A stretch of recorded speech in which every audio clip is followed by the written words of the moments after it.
Radio Free America, and this is Uncle Sam with music and the truth until dawn. Right now, I got a few words for some of our brothers and sisters in the occupied zone. The chair is against the wall. The chair is against the wall. John has a long mustache. John has a long mustache. It's 12 o'clock, Americans, another day closer to victory. And for all of you out there on or behind the lines, this is your song. And welcome everybody to the Daily Gun Show. We come to you live every day at 7 p.m. Eastern. That's noon Pacific, or no, that's 4 p.m. Pacific, for about an hour or 90 minutes each day. We do 3 gun-related topics each day, different topics throughout the week. We run it live over on YouTube, and we simulcast it at gunchannels.com. We watch the live comments that are coming in over on Gun Channels. Looks like we have a bunch of people joining us early in the week. Appreciate that. When it's all over, we'll take the audio from it, and we'll post that as a podcast on iTunes. And we have one item of feedback in a year's worth of posting it to iTunes. Now, I know that we used to post it over on a different channel over on iTunes, but now, since the beginning of this year at least, we've been posting it on the its own channel on iTunes, and we have one comment. So we appreciate that one comment, but that's a heck of a lot of shows to not have anything really coming in from over there. So since money is getting tight and time is getting tight, we'll probably be dropping it from iTunes unless we see a major outcry, because that's just some time and some cost to post it over there. But we do encourage people every day, this portion of the show, to like, share, and use those social platforms that you might listen or watch the show on, to give us some inspiration to keep doing the show, to let us know you're out there, and to help the show get recommended to more people. There's 5 hosts. 2 of us are here right now. I got Dano jumping in from Illinois. Thanks for joining. Yep, glad to be here. And I'm down here in Arizona. Bob's over in Albuquerque. Not sure. He was trying to get into the earlier show today, and I'm not sure if he was having connections, or there he is. And then we got Smeggy, maybe on the move, probably working someplace. And then we got Z jumping in about an hour when he gets done with his 9 to 5. Thanks for jumping in, Bob. Hey, sorry, I'm a little late. Got sidetracked. No worries. Still in Albuquerque? You betcha. Right on. So we'll jump into the show. This is Monday. It is episode number 291. We've done this for a while. On Mondays, we introduce the week. We take a look at what's coming up, and then we talk about behind the scenes. We do a Gun Channels University segment of the show, and start calling that something else maybe in the future here. And then we do gun tech on Mondays. So today we're going to be talking about the different types of 9mm. There's a bunch of different 9mm length cartridge lengths. So we'll talk about some of those. We do stuff every day, like a gun shop of the day and a gun movie and other things like that. But before we dig into all that, we usually take a break at the beginning of the show each day, and like this at the beginning of the week, to see if anything happened overnight or over the weekend. That's what we're talking about. Well, actually, the non-news is almost news by itself in regards to North Korea, and that's a good thing. So, and I think, we ought to periodically take time and appreciate the good things when things don't happen, that when they very well could. So I'm glad to see it was a quiet weekend in that regards. Right on. Yep. Like it's not escalating. It's good to hear. Well, there was a free speech rally in Berkeley, and the manufacturers tried to break it up and got their butts handed to them. I think that was pretty interesting. That might have been Friday, but. Well, what was disappointing is the police, who were there in all their full riot gear, stood back and let the group that was trying to break up the legitimate protest that was set up ahead of time, and just let them. Well, the best part was the police told the group, the free speech group, "Don't worry, we got your backs. Don't worry about bringing any mace or anything like that. We'll protect you." And then as soon as the anti-FAFTA attack, the police went and sat in their vans. Yeah. And of course, they're told to do that. I understand that. That's not the individual's fault. Oh, yeah. I'm not blaming the individual officers. That was their administration, their leadership. But it's an indication of system failure at our collegiate level, which is for all practical purposes across the nation. Absolutely, but it was it was pretty interesting to see the way it turned out. Like, you know, they tried to throw smoke grenades at the free speech people, but they didn't take into account the wind was blowing in their faces. So the smoke grenades blew back onto them, and that's partially why they got their butts handed to them. But yeah, it was good to see people standing up for free speech. Yes, but it was also disheartening to see when people are beating upon people and violence is occurring, to see police sit on their hands like that. Well, it's true, but I mean, it's about time people stood up to these anti-FATA terrorists. Oh, I agree. You know, and they can go and stop anyone from speaking. Well, that's bullshit. You know, that's anti-free speech. You know, a free speech rally that turns around and turns on these people. That's, you know, it's good to see. We don't like to see the violence, of course, but what else are you going to do if somebody's, you know, throwing M80s at you and rocks and bagels? Apparently, hey. Yeah. After all the snowflakes interactions over the past couple of months, I figured it was only a matter of time until there was a clash. And I have no idea whether there'll be another one or not. But well, what I'd like to know is, where did these anti-FATA guys get all these cans of bear spray they were using on the free speech people? Like, you know, they weren't using little cans of mace; they were using bear spray.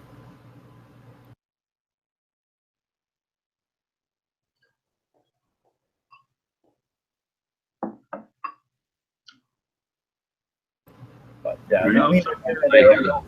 Bob and I had a van chat last night. That was pretty fun. Dan was in there too. So. Oh yeah, that was interesting. It kind of changed my mind. So now that you've had maybe, you know, I don't know, not even 12 hours to think about, maybe 8 hours to think about it, maybe just 12 hours. Anyway, are you still leaning in the same direction as you were at the end of last night? Well, except maybe not a stealth van. It'll be a camper van, though. But I just might buy one down here. They're a better price. It's just going to be a matter of I'll have to leave really early to ride my motorcycle down here. Or it's either that or fly, which I'm not crazy about.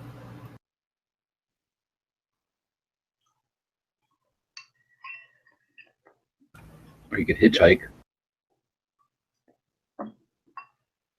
Yeah, I don't see too many people stopping to pick me up. Would it be, well, let me ask you a question, and I'm not going to turn this into a car check, but just a quick follow-up. Is it feasible for you to purchase a used vehicle here and then leave it here when you're gone? You know, you'd have to pay for storage, and then just fly back and forth rather than drive back and forth? Well, yeah, but I don't like to fly. And it's, you know, I got to fly with a big dog. So they stuff them in a cargo hold. Yeah, that ain't going to happen.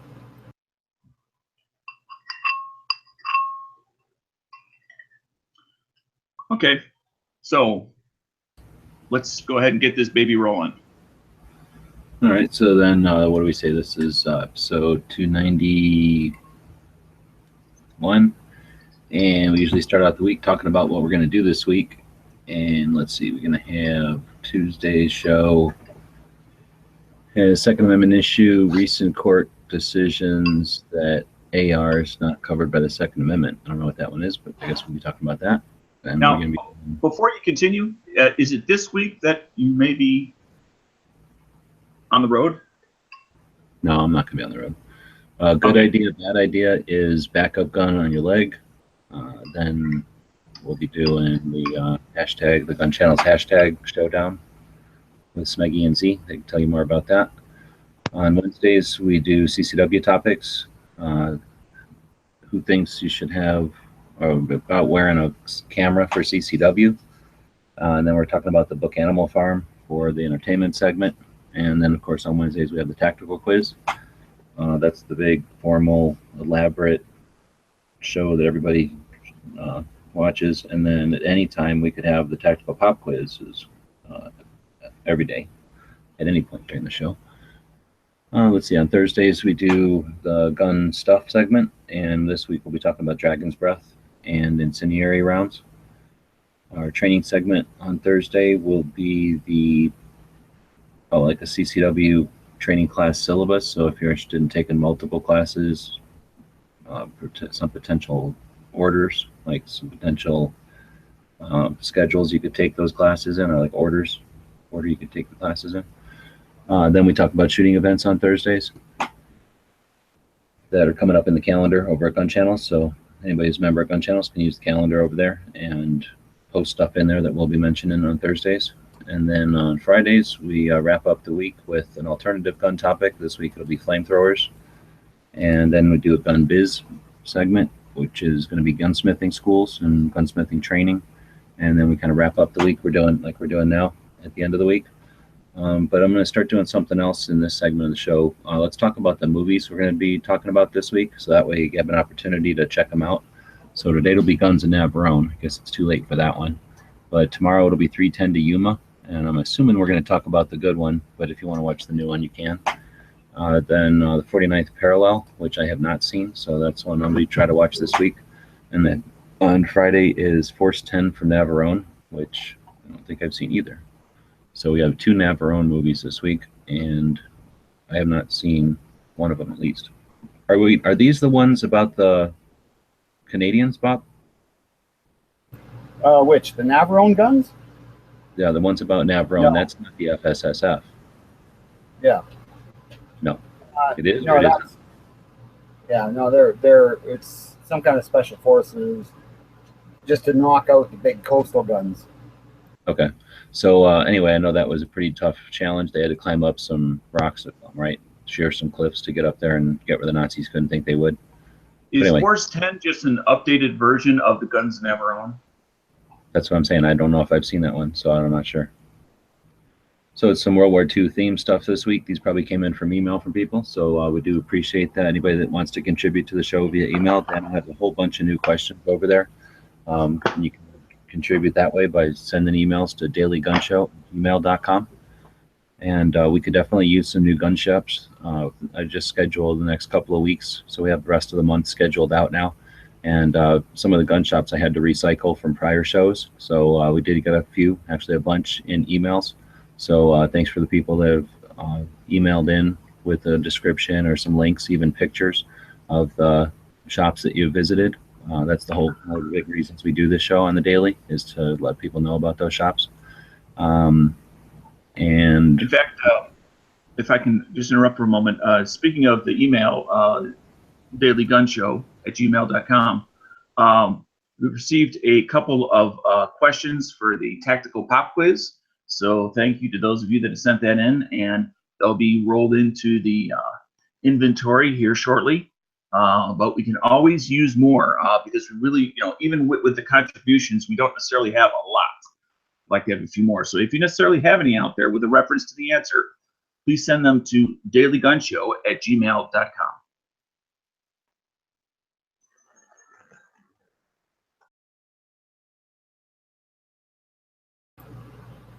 Yeah, for sure. We really appreciate it.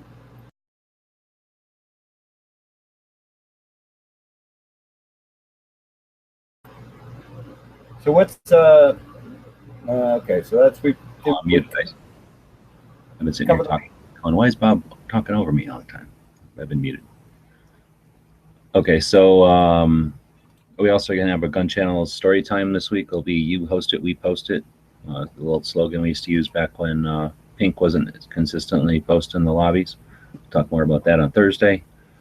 And we do have a theme going this week. It should be pretty obvious for the Gun Channel's featured members of the day, each day this week.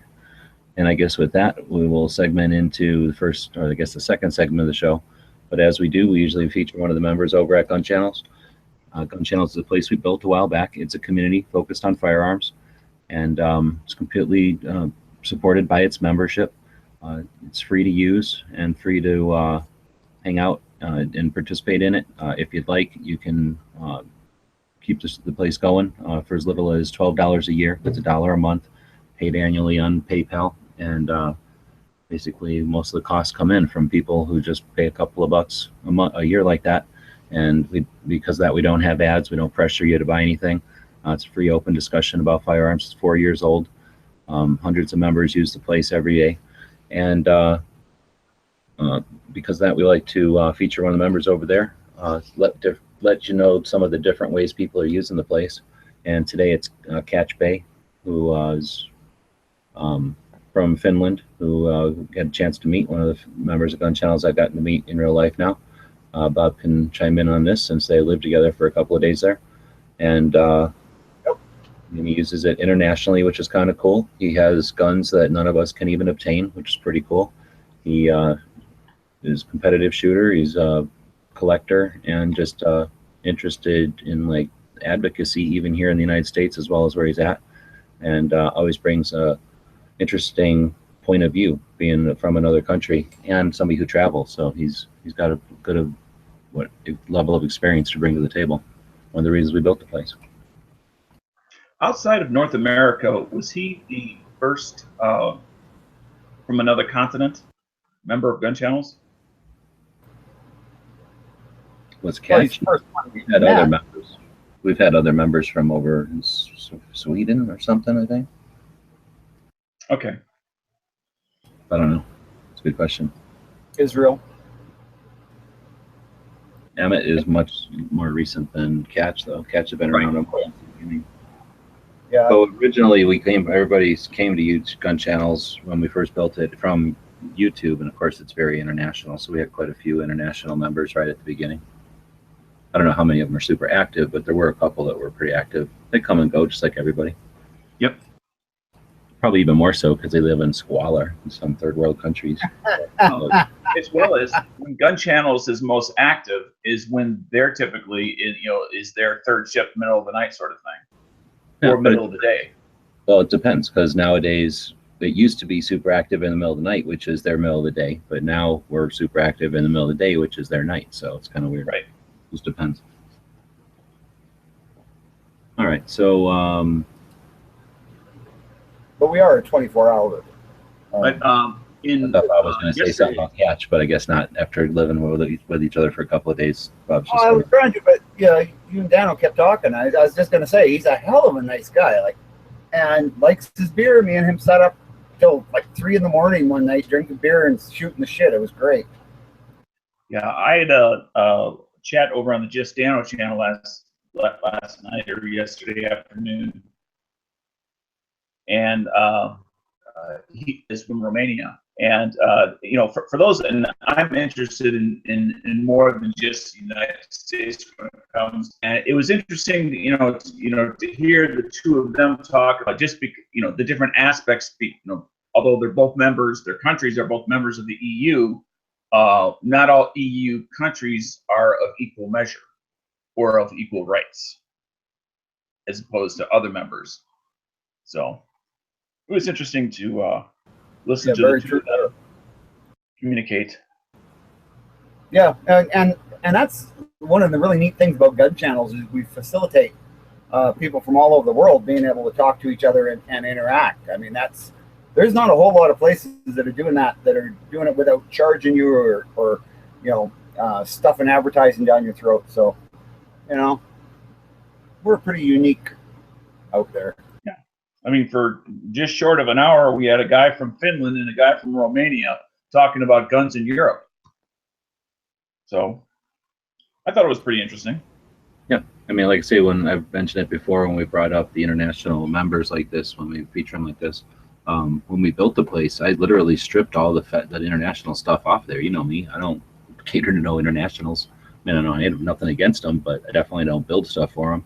So there's a whole big section, this is software that we paid for. So I took all the international stuff out and replaced it with like rifle and shotgun and whatever those initial questions are, or initial like things that it asks you when you join as a member. You guys probably don't remember, but because you've done it a while ago. But imagine if you went into your user profile and looked under these settings where normally it would be a bunch of different countries. I changed it all to gun stuff. So these guys came in spite of all of that and made it a better place. It's really kind of neat having, like you say, that kind of situation where you've got multiple countries in one chat. All right, well, so we feature a member every day, and if you want to recommend a member, again, keep our email in mind, dailygunshow@gmail.com. Feel free to recommend a member that doesn't get enough spotlight, somebody that's doing something good. And Travis is out there kicking ass. He's got almost 2,000 subs over on YouTube. it's pretty decent. So a lot of these people need to help get the word out, or just want to help get the word out, and that's what we're, we leave a segment of the show to help get them a little bit more reach. We're about to move into sort of the how-to section of the show each week. So I'm going to mention that part a little bit more.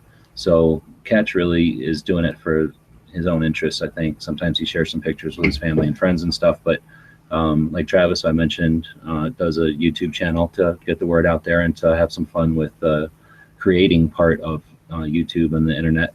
So for somebody like that, we want to help them, put a link to on our show notes, which means it's on our YouTube channel, which means it's on our website, which means it gets fed out to Facebook, and it gets fed out, depending on how we do it, to sometimes Instagram and Twitter.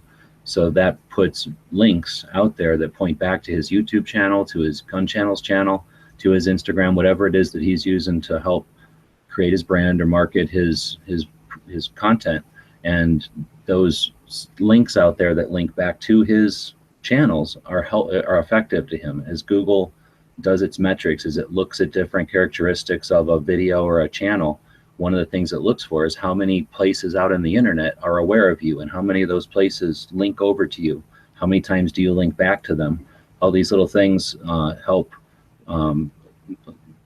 add to whatever level Google will give you, and that's how often they're going to recommend your videos out there. So a more popular or more linked to entity on YouTube or on the internet is something that we want to keep in mind. And if we want to get good information out there, Second Amendment advocacy, people that are putting good content out there, one of the ways that we can help them that isn't financial or monetary at all, takes a little bit of effort, but it can be very beneficial. So if somebody does a bunch of efforts out there and a bunch of people watch it and they say thanks maybe in the comments, or they don't do anything and they walk away, that's great.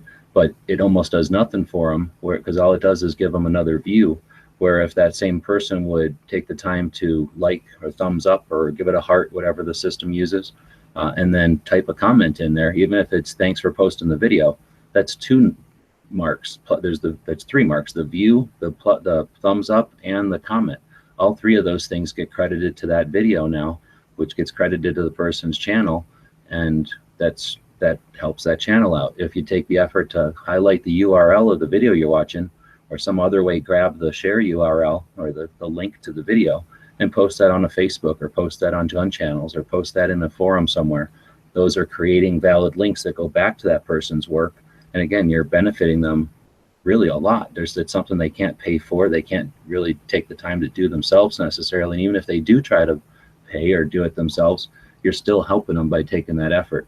And if you get comfortable with doing that, when it comes time for another petition or some kind of resistance against tyranny, we've got that skill and we've got those means of communications established. So I highly encourage people to not just do it for our show, but anytime you see content that is of value, think of it as an exercise for yourself to practice getting that stuff down. And the residual of that, you post it on Facebook, you post it on Instagram or whatever it is, there's people following your stuff, even if it's just your friends from work or church or school or your family.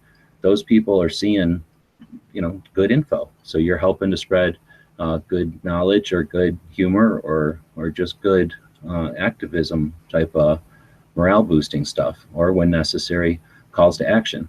So that's one of these things that we want to concentrate on here because, well, that's one of the reasons we put this portion of the show in here. But today, I kind of went off track there. Today, we're going to talk about when we have success. Let's see. When we have success, what worked and how we can learn from it.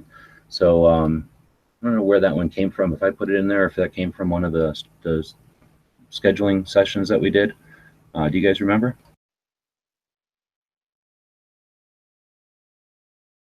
Nope. It's asking a lot for me to remember anything that didn't happen this morning.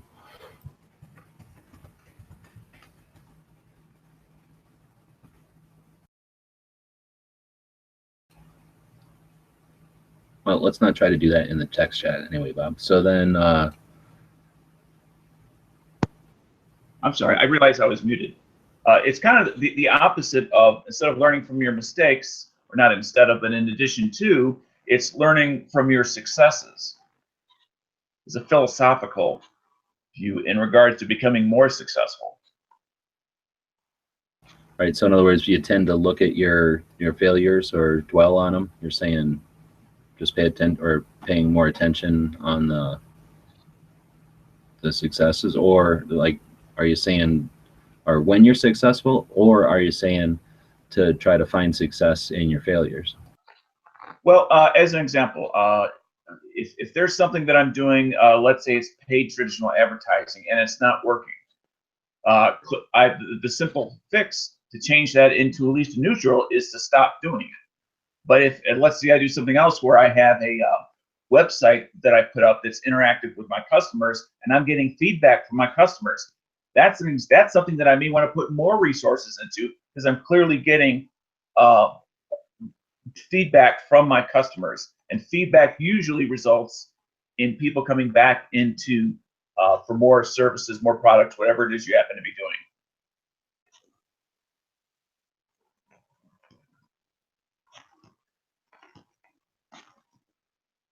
So expand upon the things that are getting traction,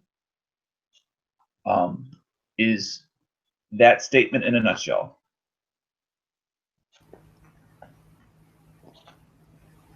Well, I'm also going to head over to Tack Daddy's YouTube channel, because I'm not sure.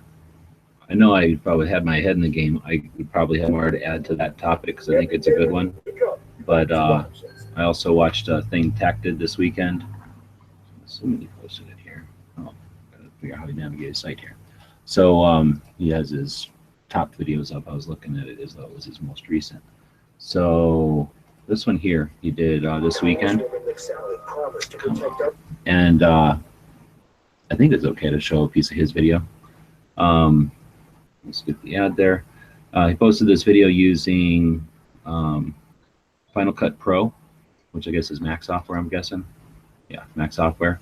And he edited this video. I guess it was for about an hour. I caught it probably about halfway through as he was live. He posted it over on Gun Channel, so I'm glad he did, because it was interesting. Even though I don't use this software, most video software is real similar. You have these different timelines, or whatever these things are called down here, where basically you lay everything out chronologically and then layers, and then you can enhance them and tweak them and stuff. So it was interesting not only to see how the software works, like I say, it is similar, to see some of his techniques, but then also just his theory and his thought process as he assembles it, and a lot of good, since he really didn't have anybody talking to him, he was just narrating kind of as if someone was standing over his shoulder as he screen captured this. It's very interesting to see how, like, the creative process, I guess, where he starts with, and what he can, what he can use over again, I guess. So pretty interesting, and it's probably going to help anybody, even if you're not using that particular software. So I'll throw a link down there to that, and once we can devote more time to the show, I'd like to bring Tack on for stuff like that, so he can give us a little bit of a summary of what he did. But he sounded like he was satisfied with the results of the video, with people watching it live and the comments that came in after. So I think he'll do more of them. So I look forward to that. I don't know if he'll do it at a regular time or what, or like I just did before this show. I just had to do some tasks for the daily show. I just decided to go live, same way he did, screen capture it, and kind of a look over our shoulder as we schedule the show out. And I guess what I'm saying is when I had to do it, when it was, when it was needed to be done. So it wasn't necessarily a schedule thing, and that might be the way he does it as well, just when he has time to do it, or when he has something to edit.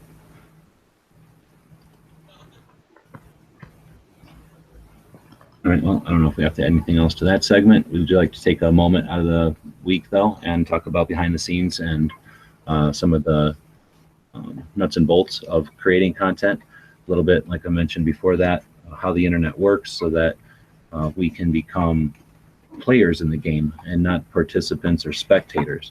A lot of this stuff that's been happening, we had a talk with Carl last week, and got some of his insight as to this way the new media and the old media dynamic is.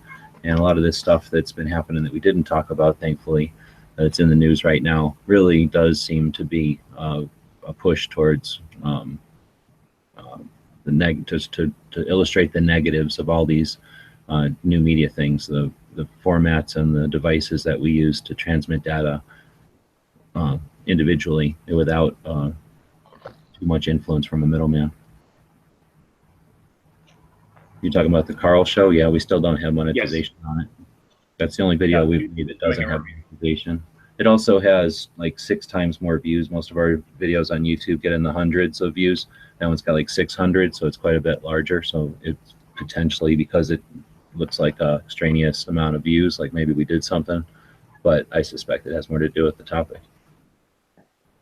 Now, in your experience, whether, regardless of what the end result is, how many either business days or days does it usually take YouTube bots to make a decision when you get one that's called into question? That's the only one I've ever had called into question, ever. Oh, okay. 3,000 videos on gun websites and 2,000 on gear websites, and then however many we've done, over 300 episodes here, and that's the only one I've ever seen do that. I don't know if it's a new thing or if that's the only time I've ever poked them that way before. Right. I've had them copyrighted as soon as they're over, like when we played that movie Road to 9 in the middle of the AK one night. Like as soon as it ended, it copyrighted, but that said, you're copyrighted because you stole the video that was stolen from the movie. So, okay. And I've had them with music say they're not really copyrighted. They just say you're not monetized anymore. They're taking your money because you use their music. So that's about it. That's the only kind of announcements I've had before. And since we're talking about YouTube, I want to go ahead and take this opportunity that if you happen to be listening to the show on YouTube, please take a moment and subscribe to Daily Gun Show on YouTube. We would appreciate it greatly. It would, when we get to a certain point, it enables us to do some things that we're currently not able to do. So again, if you're listening to Daily Gun Show over on YouTube, please take a moment and subscribe. It is appreciated greatly, as well as all of our Patreon supporters. We appreciate you even more than YouTube, because you are actually directly helping us because you want to. And that, to me personally, means a whole lot more. Yeah, here, Dano. Well said. So, all right. So that'll take us into, we're going to do patch panel stories, I think. So we're going to go over, what? I just said, ta-da! We should probably come up with some sort of a theme music for that, I guess. Yeah. So we got a patch panel that we direct all of our winners of the tactical quiz and the daily pop quiz over to it. And I can screen capture? No. So I will screen capture again and zap onto my screen here. Our website is dailygunshow.com, and if you head over to the pop quiz or the tactical quiz, you pretty much see the same patch panel. So we got the patch panel up on the screen. Anybody that wants to can suggest one of the patches there, and we'll tell you the story, why it's on the wall and what's going on with it. And I guess if I'm screen capturing, I have to pull the chats over here. So I'll pull the chats over here and monitor those. I guess whoever is the first one is that throws a suggestion up there, but that's the one we'll dig into. But I guess until then, what do we want to do next to fill some time? Why don't we talk about the gun shop of the day? Sure. No, I can't do that. I need the screen for that. So why don't we talk about the gun of the day? Can do.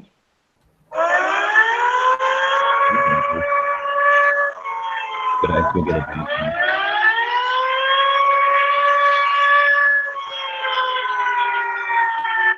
That's right. It's time for the tactical pop quiz of the day. So, with my lovely assistant G-Webs, I'm going to give you a hint. It is a 2-part answer, and both parts must be in the same line. Can't be splitting them apart, all in the same line. So put your cursor down on the text box, limber up your fingers. Mr. G-Webs, have you seen the question, and more importantly, have you seen the 2-part answer? Hold on, I've been old dog wrangling. I got to get my stuff back together here. I'm still screen That's sharing. okay. Oh. Let's see if we can do some. Yeah, I got it. Hey, oh, you got it? I'm back okay. here.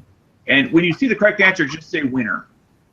Then, rather than make it more difficult than it needs to be. All right, I will read the question twice. First of all, I want to say thanks to Dead Horse for sending this question in. And the question is as follows, and I will read it twice. What was the last successful gun Eugene Stoner designed that is still in service today called, and who produces it? What was the last successful gun Eugene Stoner designed that is still in service today called, and who produces it? And I'll do a little sound ticky-tock.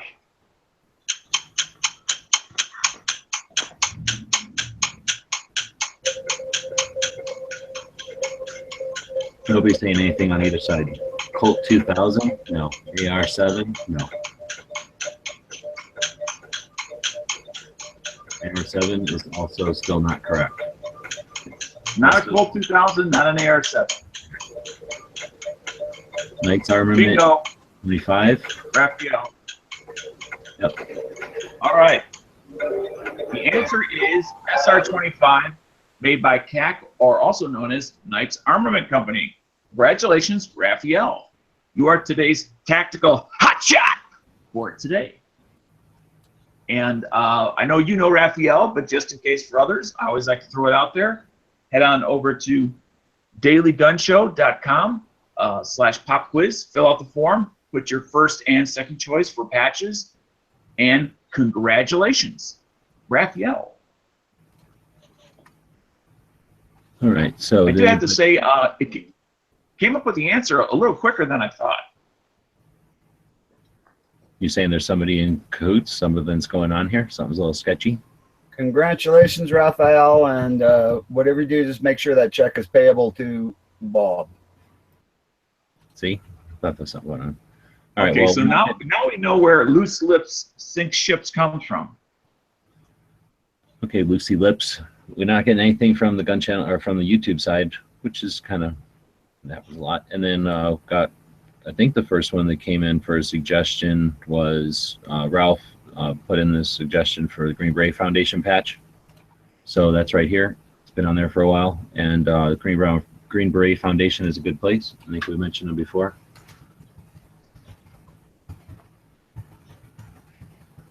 They support Green Berets, which is our special forces, and their families. So the people left behind and the guys when they get back.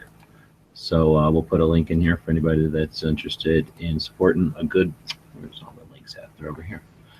Is interested in supporting a good organization made up of members of the Green Berets, and it's one of these organizations where the money goes right back to the individuals you're wanting to support, not into the overhead of the place.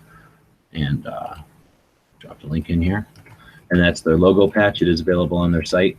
I just buy them a bunch and keep them on the panel. Not too often do people grab them, but feel free to.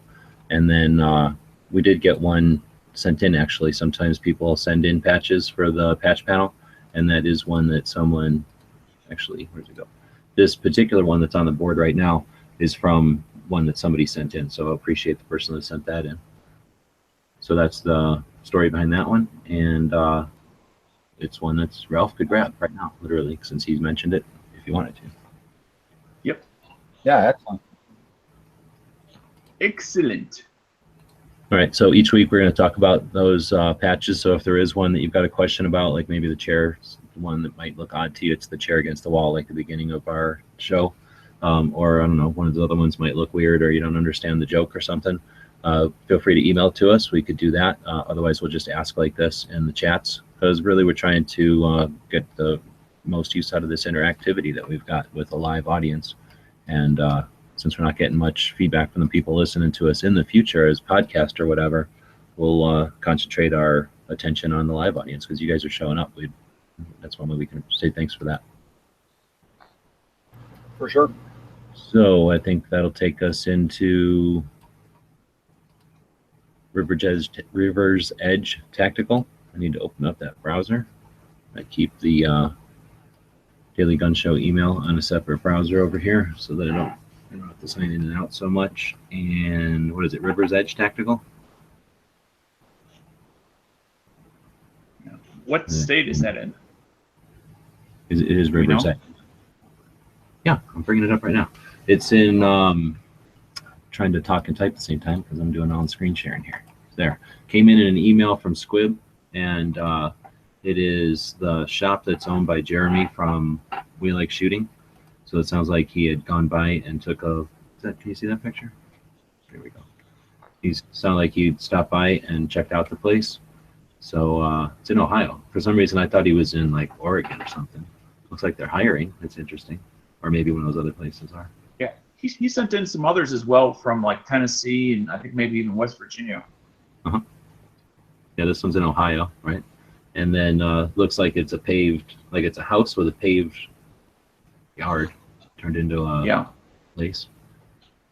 Got a parade flag up on the roof. Looks like it's got a good selection of cleaning stuff over here and accessories like maintenance type, upkeep type of stuff. Nice displays, consistent, nice and clean. Looks like a new shop, huh? Like they went out and got all new store fixtures. Oh yeah, those are brand new racks or relatively new racks. Makes it kind of nice looking, especially with the grid like that. You can see through it, keeps the place open. Looks like he's got a selection of nylon stuff there in the middle. I'd always be snooping into these boxes because those boxes tend to accumulate to like all this stuff in a box is $1 each or something. Yeah, or it's like miscellaneous oddball stuff. I'm wondering, do you think he sells the flags from the various branches, or if that's like store decoration? Hard to know. I don't see prices on them, so it might just be. Well, I mean, I would think it'd be store decoration, but I'm sure he can put you in contact with somebody who he got them from. Well, sometimes they'll have them like, you know, somewhere. So I would think they'd have a price on them though, right? Or maybe there's a sign somewhere that says it. Anyway, I'm just looking. There might be. It's got a patch panel going up that's backwards flag. And it's got some DVDs from, what's the name of that place? I used to sell these DVDs on the website back in the day. This is the competitor to American Gun Institute, what we'll be talking about later this week, right? We're going to be talking about gunsmithing schools. So this was the competitor to them. I wonder if I can enhance. Is this Sonora and Desert Institute? Oh, no. That's brand new compared to what this stuff is. These are. Oh, they're okay. I got the self-guided self-study from the gun store. I think it was called On Target. So anyway, these were like little DVDs that like how to take apart your 380 pistols or your M1 Garand, and then basically like a manual except in the DVD form. Back in the early days of internet when it was expensive to host videos and stuff on YouTube, so just before YouTube. These things were pretty popular because again, these were an alternative to AGI. AGI was like $49 or something, and these were maybe $10 less than that. Anyway, it's kind of neat. They're still around. He's got some of them. They're pretty handy because it's a DVD. So if you're going to take apart something, like not the first time, but one of the times we were taking apart some guy's $25,000 Thompson, we got some stuff apart and we're like, what now? So we just popped in a DVD like that, and we were able to like keep rewinding and pausing to figure out what the hell is going on with some parts. And, you know, I've seen definitely 3 different chapters to information in regards to guns. You know, like right now we have Do It Yourself on YouTube just as an example that's out there. How to do this with just about any firearm that exists. And then we have what I'll call the older generation, was the stuff where you could get the DIY from the gun store itself, which might include a booklet, might include a DVD with some pictures, etc., on how to do it. And then before that, what I'll call Gen 1 was, if you were lucky, and I do mean lucky because most gun stores didn't have it, you might get a field manual on how to strip, lubricate, and maintain a mil-serp firearm. But that was the closest thing that, as far as information available to the general public about how to properly disassemble and reassemble, whether it be your mil-serp Garand or whatever it was you happen to have. Yeah, and maybe like the reproductions of those, because like you say, they were kind of few and far between. You get them at gun shows maybe, but then you might even be paying a collector's like scarce price. But you could get those shitty reprints that were like before photocopies, like rocks it, no, whatever. What is that thing called? The freaking dittos or whatever. Ditto copy. A ditto machine is what it was called, because it actually used liquid ink. Mimeograph machines. So back when those kind of printings were done, there was a lot of those. There's still those manuals around, but then Yeah, that's about the best you could get if you were lucky. And those were super crude. Then those first videos were super crude and like absolutely no. I mean, they had, I guess, the production value you could get back then, but just almost like. But we didn't need that kind of production value because the fact that the picture says 1,000 words. Yeah, exactly. Sort of a thing. Nobody knew it was so fantastic. We look at it now as junk.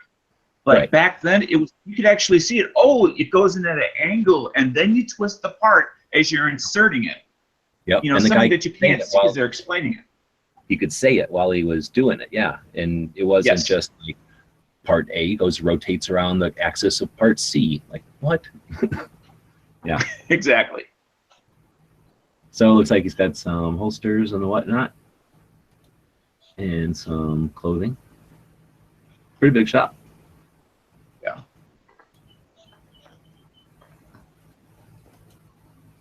Bunch more clothing and nylon stuff. Got some guns. It's always good to have in a gun shop. Looks like big bore stuff. So early watch could check that out. Like the little dog there. Got a little pork chop on there.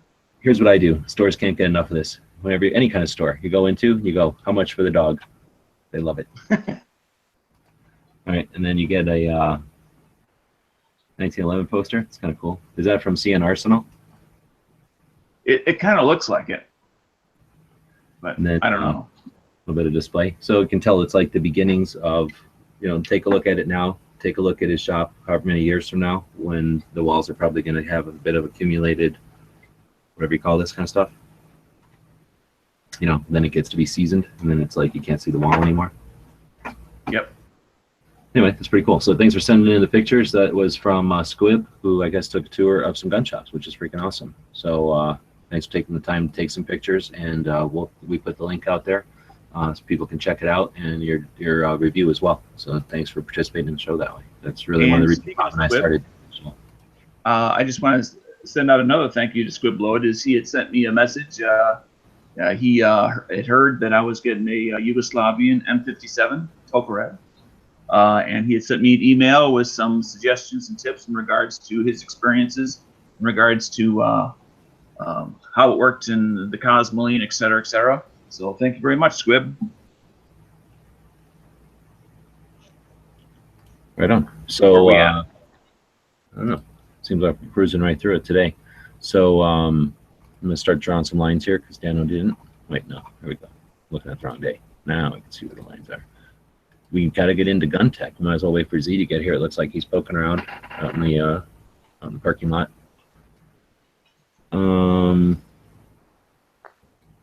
Do we have gun history today? For some reason, oh, there is gun history today. I'm gonna go grab some gun history. You guys know what today's gun history is? I do not. It's not necessarily the most common one ever. Bob wouldn't know because he doesn't keep his head in the game. Nope. Is the 30th anniversary of what?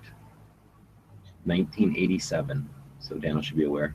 That'd be like Grenada or Close. or Panama. Pretty darn close. No, it would have been Panama, but or Panama-ish at least. Anyways, today's the 30th birthday to the United States Special Operations Command, SOCOM. U.S. Special Operations Command was established 30 years ago today in 1987.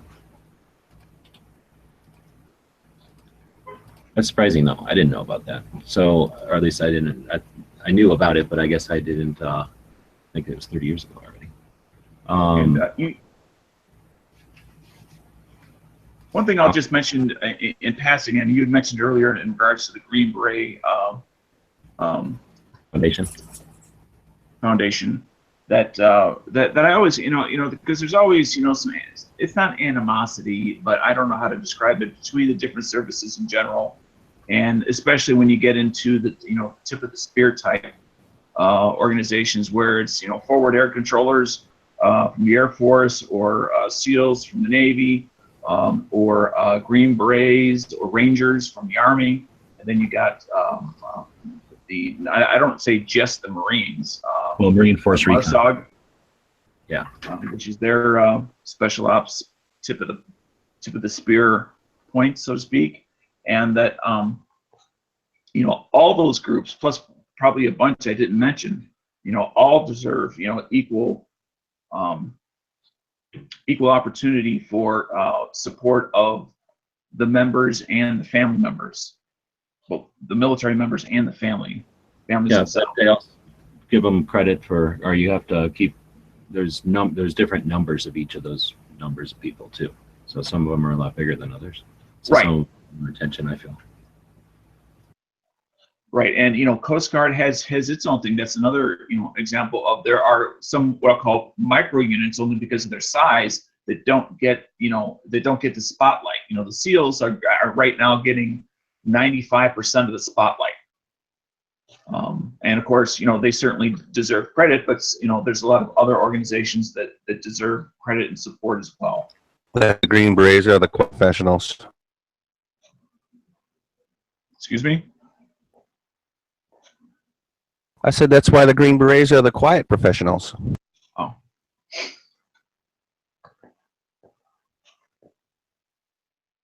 But where I was trying to head with this is what I'd always wondered is because of the little friction that sometimes, because the different services are kind of competitive with each other, is if there could just be one organization to take care of what I'll call military families, rather than just this group or just that group, when all of those people are equally deserving.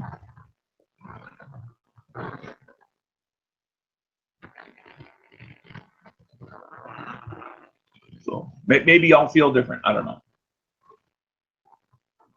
No, I mean, I hear you. That's what I think they kind of figured when they did my screen share again. This is like the shitty graphic off of Wikipedia. But Special Operations Command is what we're talking about, right? They encompass, like Dan was saying, the air from the what do they call the Special Operations air wings that move everybody around. And these are like really up close type of things, and dangerous kind of things. Then you get your MARSOC from the Marines there, your SEALs, and then Rangers, and that's Delta, and then the Special Forces teams under here, and then all the Ranger units, I guess, right here. So, they did put them all under one. It's just that each of them tends to have their own units just because of the nature of their jobs, I think. They're all under one branch now, but they're all super individually tasked to do, even in each one, they're individually tasked to sometimes down to, not very many guys. So it just, I think, tends to be more, I don't think there's any animosity at all. I just think they tend to support their own. Rivalry is probably a better word. Yeah, there's always the rivalry, but I mean, as far as like supporting them, I think they just tend to, I don't know, just like almost military, a lot of military units all have their own, like the 82nd, I'm sure, has some sort of their own support group. Just that there's a ton of people in the 82nd. Yeah. It's just Special Forces, even in that chart, although is a very small number. Yeah, and each one of those dots on the special, from the Green Berets, for example, that might be 12 guys, where, I don't know if those, well, I guess the teams are going to be same thing, similar, very small number of guys represented by those dots, not battalions or something. Like the Rangers are not going to be individual. We're not talking about, 300,000 guys and gals. Anyway, I thought that was interesting. They're also saying on the gun channel side that something else. There was some other thing today. Oh, the Bay of Pigs was today? So I didn't know that. Bay of Pigs was today. Wait, I'm thinking San Juan Hill. Bay of Pigs is the 60s Kennedy and everything, right? Right. Was that a thing that happened on a day? I thought 3 Days in October was the movie that was based on the Bay of Pigs. So, well, I thought that was the blockade and of keeping the Russian ships out of Cuba. It was a 3-day thing from the 17th to the 19th, so it started today in 1961. The Bay of Pigs. All right. Now, the Bay of Pigs was an invasion, very small one, but failed. Yeah. Well, when you expect air cover and you don't get any as part of your plan, that pretty much shits the plan. Yeah, and the opposing forces seem to have T-33s with machine guns mounted. Yeah, you're kind of hooped. Well, and G, back to the actual thing that you were talking about earlier. It was 87, you said, or 89? What was it? 87, obviously, I guess, since 30 years. Yeah. So Well, think about it. Think about when we did Grenada. When I say we, I mean them, but you know what I mean. The SEALs that were lost at sea, and like there were several other like joint command issues because there was no joint command. So I think some of the mistakes that were learned from in 83, Grenada was 83. in Grenada, right? I think that is what led to SOCOM.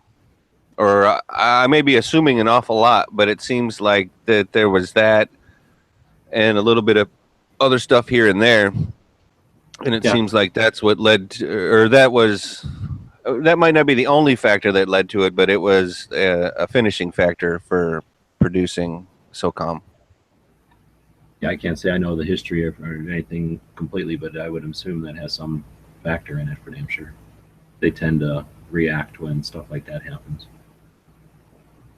Especially, in the... Well, yeah, and exactly. When we lose super good guys, like, I mean, they're all good guys, don't get me wrong, but when you lose resources that are that important, I guess is what I would like to say, over miscommunication, yeah, I would hope also that they firm up and make more efficient those lines of communications amongst each other.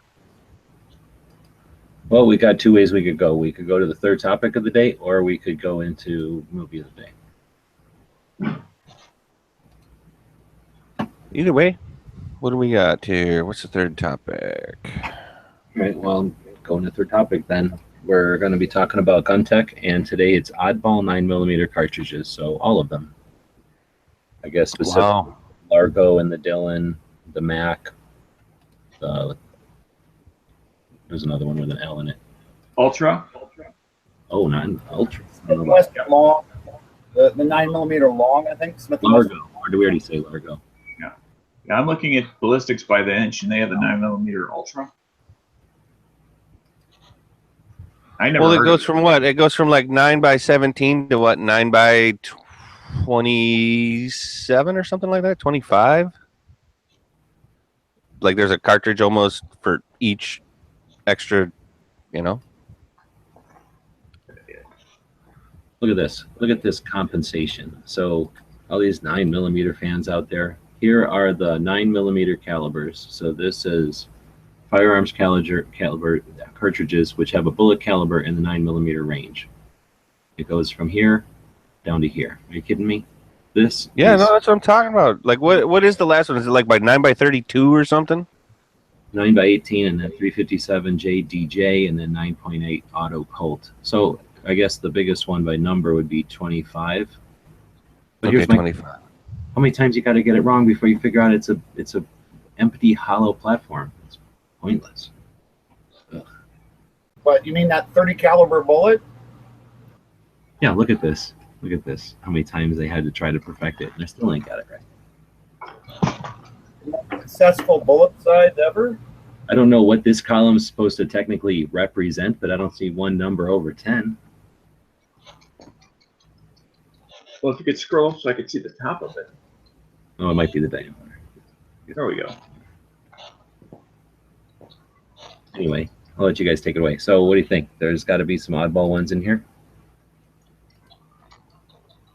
Not these Browning ones, probably. These are probably pretty good. Yeah. Well, I mean, a lot of those were wildcat ones, or ones that just didn't catch on with the general public or the police and or military that was attempting something new. Well, in like 38 Super, what? That's the competition response to, Yes. Dare I say? 357? No, definitely not. Like 45. Yeah, it's a very popular round in 1911s. Because it's a much Not superior necessarily round popular than in the U.S. that one. Along with But popular south of the border. 38 Super. Well, that's due to not being able to own any military calibers or whatever, something Still, like that. I'm just saying it's still popular regardless. Yeah, well, and it's a really good caliber. Which one is 38 Auto?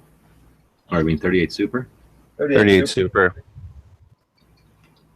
It goes So- bang. It's pretty fast. 380 ACP. You consider that a 9mm or no? Invented by John Moses Browning. It is. It's 9x17. So deal with it. Now, And you then know, you the got one thing that's not on this chart is any sort of performance characteristics to try to judge one against another. oh well, there's an obvious reason for that Everybody gets a trophy. because it's Here we 9mm. go. It doesn't have any performance. So I was just going to go down the list and see if you guys ever heard of them. So a 9x18 Ultra or Police, either one. I have not. They Ultra, sound I Euro. heard about before the show Yeah. What? because it showed up on ballistics by the inch. So isn't that 9x18 Mac or am I wrong? I don't know. Isn't that You are what not wrong. You are You're- not wrong. 9x18 Makarov is actually on the bottom. Oh, okay. So this is the more powerful, or no, more bigger diameter for some reason. Larger diameter. There's no power. There should be like a knockdown power, except that it's, I guess they can't. So anyway, then we got 9mm Glicenti. Didn't we just talk about that one the other day? That was in a tactical pop quiz. Yep. And what was the deal with that one? It's at the 9mm from Italy. Right. Yeah. It was made, I think, for a blowback pistol. So And then you got your 9mm Parabellum, the weakest of all calibers. They got to put a big word next to it to make it seem tough. Well, and that's the one that when people say 9mm, 99% of the time, that's the one they're referring to. because it's one of the most popular calibers in the world.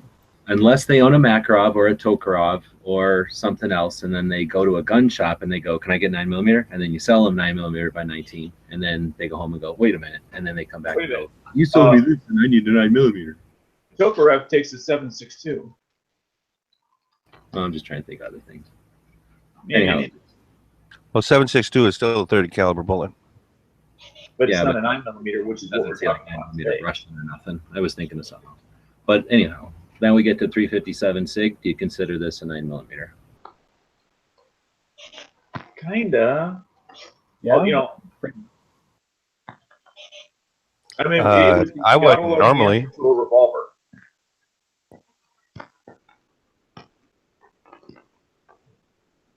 What about a I mean, revolver?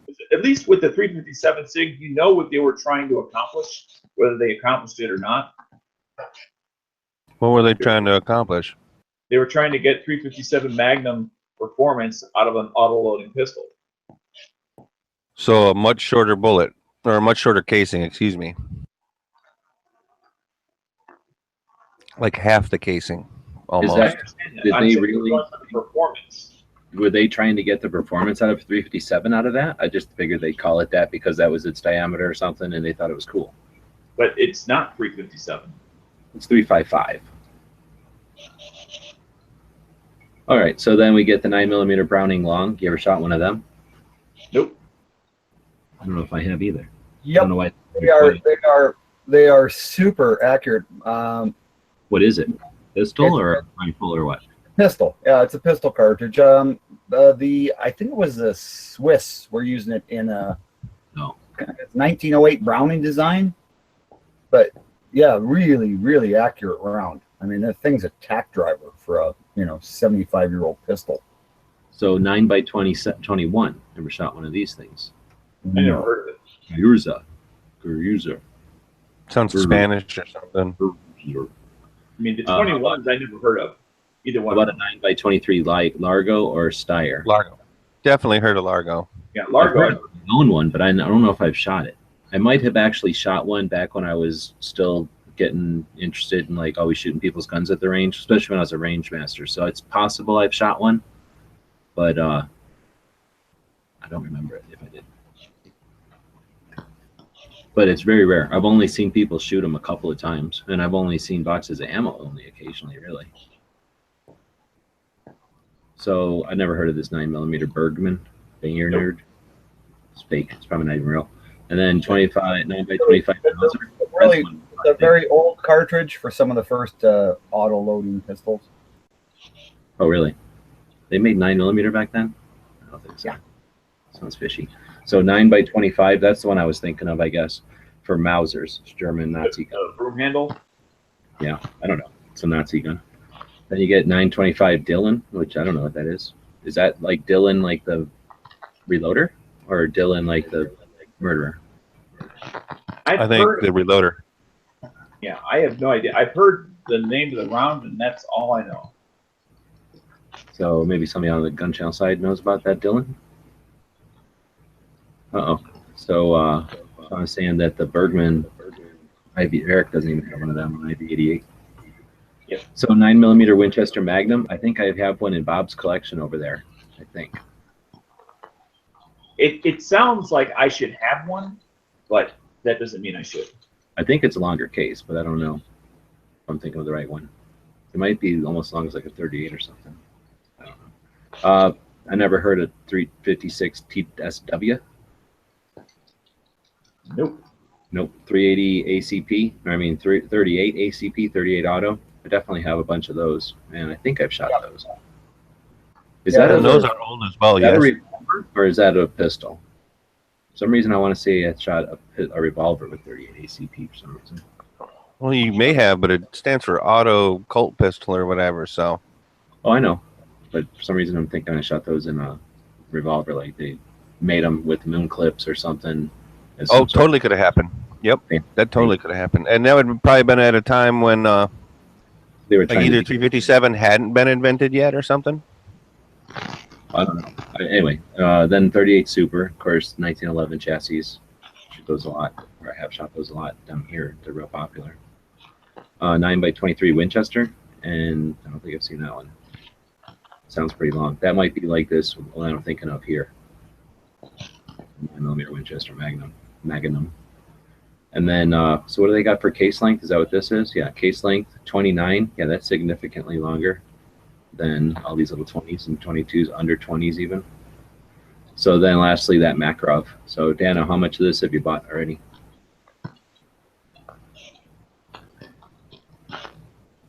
He doesn't want to disclose it. None of our business. He's shamed. Right. Well, I won't ask that kind of question. And then 357 JDAM. I don't know what that is. Wait a minute, dyslexia. Yeah, well, that's 375 JDJ. You ever heard of it? No. I have not. They're probably fake. And the 9.8mm auto Colt, I've definitely not heard of that. Oh, look at all these revolver ones. So then we got 9mm Federal, 9mm Japanese. We got 38 short, 38 long. And these are all 9mm, I guess. Yeah, well, technically. So just remember, the 357 Magnum is a 9mm. Remember that, boys. I know you're all crying now. Remington No, Max. it's got Get that case length. 40. Yeah. That ain't a typo. That's a 40-inch or twice whatever. as much as some of those other ones. Seriously, yeah. These were less than 10. So What's the top of the page say? 9mm. And I prefer to think of it as a 30 caliber as opposed to a 9mm because I live in America. 41 long. America. Where do they get off putting a 4 in this page? 4. And then you get rifle cartridges. What's going on with this? So, yeah. The 35 Winchester is a deer slayer, bro. Just so you know, I don't know if you knew that. Like the 35 Remington. Oh, all of these. 35 Remington and that 35 Winchester will knock a deer down. Yeah, these are all 30 cal rounds. I'm surprised they don't have 7.62. It's pretty darn close. 375 H&H Magnum. Yeah, so. That 378 Weatherby Magnum, that's a banger.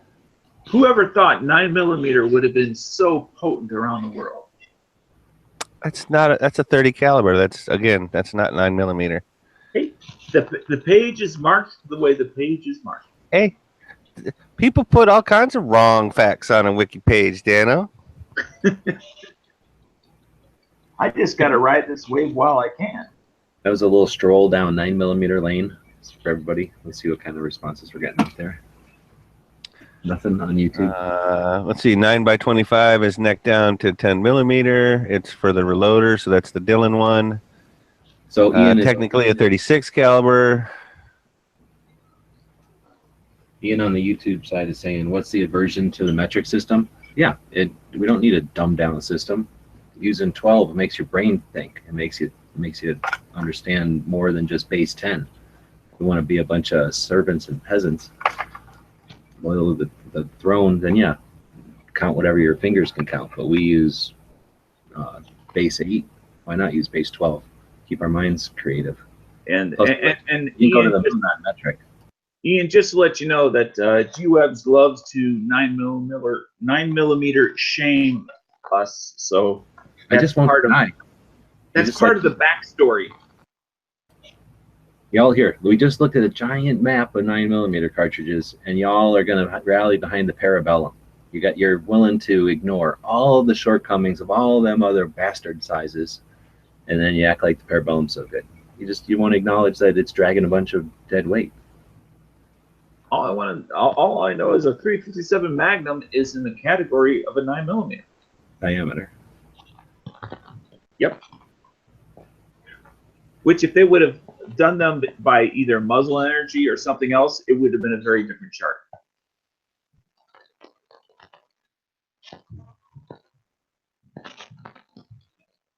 Yeah, I agree with Jimmy. This is it needed to be done, I guess, but it's a filthy segment to have to deal with. Dirty. Let's wash our hands of that gun tech segment. So nobody can say that we won't delve into the strange. Bunch of shamers. You're a bunch of shamers. All those oddball I ones. feel no shame. What are you talking about? I feel no shame.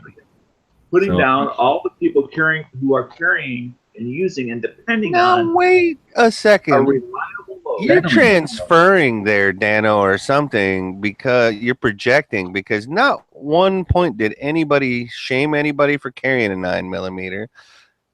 Not at one point.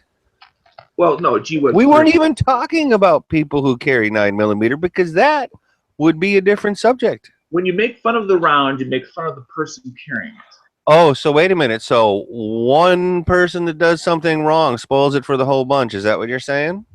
Well, I didn't say all of you, or did I say all of you? Oh, wait a minute. No. You just said just a moment ago that we were shaming all 9mm carriers. Well, if I said all of you, meaning the three of you in this panel, then I was wrong. I don't know, Dano. I didn't know you went liberal on us, where all of a sudden, just because you talk about one, you talk about all. I didn't really think that you were like that.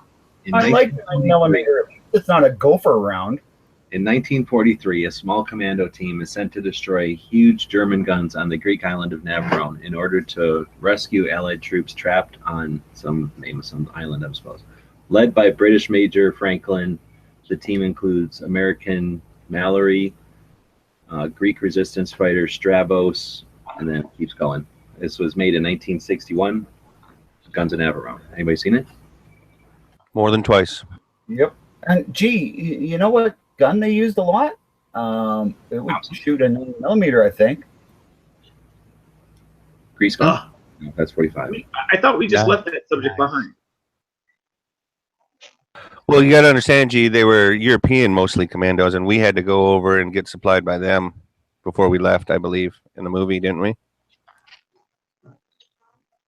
I think I must have seen this movie, but I definitely will watch it again. So I like the one where they got their hands over their ears and then the goggles on their faces, because the heat blast and sound from it when it does go off, it's almost like a nuclear weapon almost. Maybe not that crazy, but pretty crazy. Is this what you're talking about, Bob? No, that's a 45 grease gun, isn't it? No, they were using Sten guns. Is that one guy the same guy that played in Star Trek? These guys don't look like Star Trek people. No, that's like Anthony Quinn. And like not Rod Steiger, but there's a Sten. James Mason, Anthony Quinn, right there. Okay, never mind. I'm wrong. Got some kind of revolver right here. Probably a Webley. What are the guns, Bob? The real guns. Yeah, that movie had stars galore. I'm Gregory saying, Peck. He wasn't well- in Star Trek either, although, James Shatner was pretty close. so to weren't put they, it, in a cliff face? well, yeah, that's the idea, Island. right? Giant, like rock, basically, right next to the shore, and they went up real high, and they carved out these tunnels, and that's for scale. These things are as big as, well, bigger than rail guns, really, right? And then they set them up so they could shoot, I'm guessing, boats off in the horizon. Yeah, they were like 14-inch, basically battleship guns. 14. That looks like, Maybe even a little bigger. yeah, those are pretty damn big. Might have been 15. Because that was supposed to be the whole thing, was they didn't have to worry about, like, rocking the boat or anything like that, so they were able to, bastardize the size or something, because it was supposed to be something that totally disrupted the shipping and or travel through, like, the bottleneck or Well, something to that effect, right? Yeah, the Germans did have guns that would actually shoot across the English Channel. Here we Yeah, but go. this ain't Story one of time them. with Bob. Google it, Daniel. And that was the other thing, yes. Cycle's out there, he's definitely right. They couldn't bomb it because the guns were in the mountain. So that was also part of the problem with it. Looks like there's still a Right. hole where they were. Oh, I never knew that it was real. It may have been. Oh, I think it's definitely real. I thought. I'm pretty sure they had guns. I mean, they may have had something like that in real life. I just didn't think that movie was based on real stuff. That's all. Oh, yeah, I think it looked like this, and that's like where the guns were right there. All right. Adios. It's kind of hard to bomb that. All right, take it easy, Dano. Make some money. Making all that Easter money.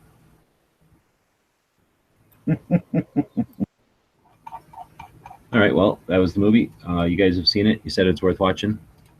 Oh, hell yeah. Come on. Really? Yes, absolutely. Yeah, two big thumbs up. Yeah, for sure. Well, you missed it earlier. We started out when we do the show description or the week description. Now we talk about the movies right away. So, like, we have Force 5 from it, or Force 10 from Navarrone coming up this week. So everybody knows to go watch that one. The 49th Parallel. Sequel. Force 10 is the sequel. Yep. Okay, so that's good to know. So go watch Guns and Navarrone first if you haven't. Then Force 10, which will be done on Friday. 49th Parallel on Thursday. 310 to Yuma on Wednesday. And tomorrow is Tough Guys. Because we talked about it one day. I think. Oh, yeah. That's the Kirk Douglas and Burt Lancaster one, I think. Yeah. I don't know where you can source all those, but That's a good movie.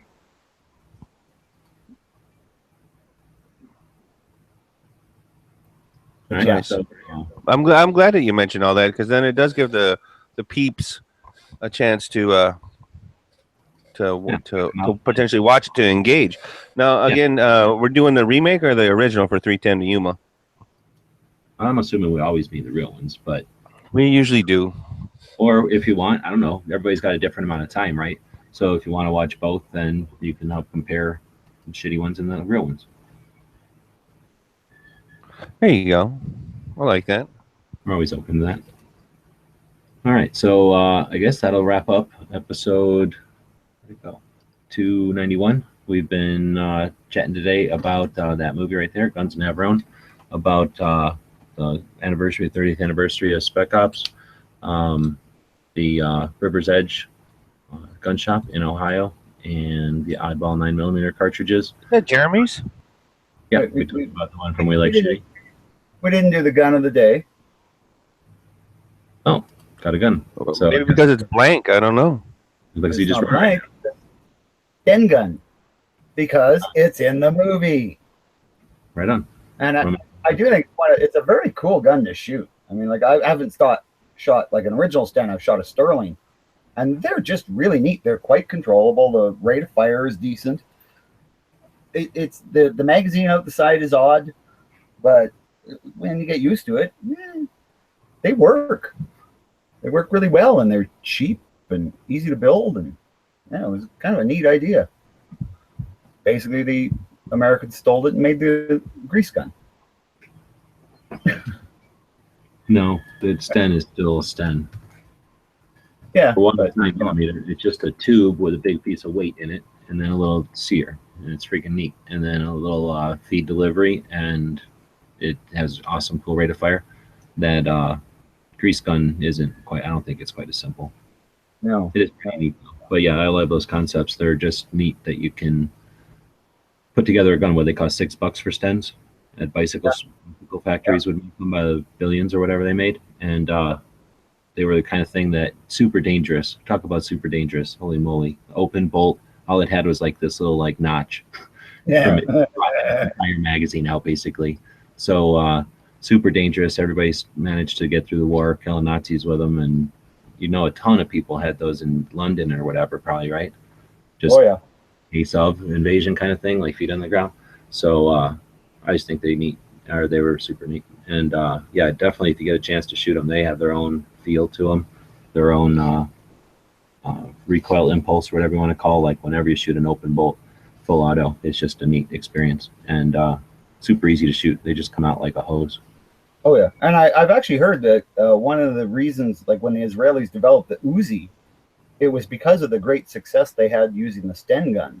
Yeah, it early was on. just a square Sten, really, and smaller. Yeah. Smaller, yeah, a little more refined, but The worst thing about the Sten is stupid magazine. Well, caliber, of course. Stupid. And it's because you can see it's perfected with the Mac and the Uzi and the grease, all in 45. Well, and you today, Mister, with your post of the, what was it? It was an MP5, an Uzi, and not a Mac 10, which would have been acceptable. No. You had to put a Mac 11 in there to make it difficult. I mean, Talking about what shit? You know what I mean? talking about the Instagrams. Yeah. Yeah, but that's But stupid. anyway. Mac 11. I don't like that one. But Well, these are that's why I didn't choose that one. Out of those three, as much as I hate to say it, they're all I nice. probably should say the Uzi, but I think that MP5 is where it's at between those three. Oh yeah. Well, unless you just wanted something small, but yeah, that MP5 is probably gonna be worth it more. yeah, actually I like that little what is that model of Mac? You got that 380 Mac. That's kind of cool. Well, that thing's better than this one because it's actually small. This thing's all stupid long and it's 9mm, so it's not that good. But and it's also probably like $8,000. This one's probably like 15, and this one's probably like 20. I really don't know anymore, but they'd be that scale from each other. So this one's probably the grab, and then just sell it and buy the other two if you really want it. Right, there you go. Yeah. For sure. So what was it, Bob? It was Sten or the Sterling? It was the Sten? The Sten, yeah. And All right. Sterling, Because it was featured in the movie, and anytime you saw commandos in World War II, if they were British commandos, there was some Sten guns there.